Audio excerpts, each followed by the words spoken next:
గుడ్లు కానీ ఎసెన్స్ కానీ ఓవెన్ కానీ లేకుండా కేక్ అయితే ప్రిపేర్ చేసుకోవచ్చు. ఎలా ప్రిపేర్ చేసుకోవాలి నేనైతే చూపించేస్తాను. ఫస్ట్ అయితే ఒక మిక్సీ బౌల్లోకి ఒక కప్పు చక్కెర అయితే వేసుకొని మిక్సీ అయితే పట్టేసుకోవాలి.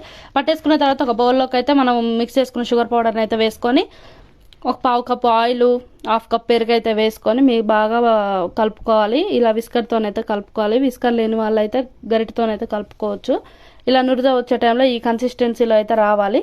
వచ్చిన తర్వాత మనం అదే కప్తోనైతే మెజర్మెంట్ మైదా పిండి అయితే తీసుకొని జల్లెడైతే పట్టుకొని మనం ముందుగా కలిపి పెట్టుకున్న దాంట్లో అయితే వేసుకొని కొంచెం ఉప్పు, ఒక స్పూను సోడా ఉప్పు, 5 ఏలకులు అయితే వేసుకొని బాగా కలుపుకోవాలి.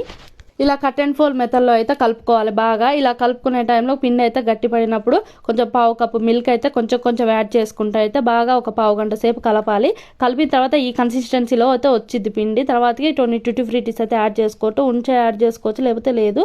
ఇలా కలుపుకున్న తర్వాత పిండి మనం బేక్ చేసే బౌల్లో ఆయిల్ అయితే అప్లై చేసుకొని మైదా పిండి కూడా కొంచెం అప్లై చేసుకోవాలి. చేసుకున్న తర్వాత మనం రెడీ చేసుకొని పెట్టుకున్న పిండిని అయితే అందులోకి ట్రాన్స్ఫర్ చేసుకోవాలి.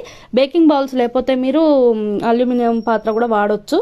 తర్వాతకి మనం ఒక మందపాటి గిన్నె అయితే తీసుకొని ఒక దాని స్టాండ్ అయితే పెట్టేసి బేకింగ్ బౌల్ని అయితే అందులో పెట్టేసి మూత అయితే పెట్టేసి బరువు అయితే పెట్టేసుకోవాలి.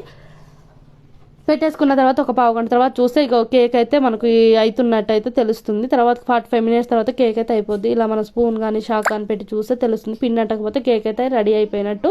చూడండి ఎంత బాగా వచ్చిందో. మీరు కూడా ట్రై చేయండి. వీడియో నచ్చితే లైక్ చేసి ఫాలో చేయండి.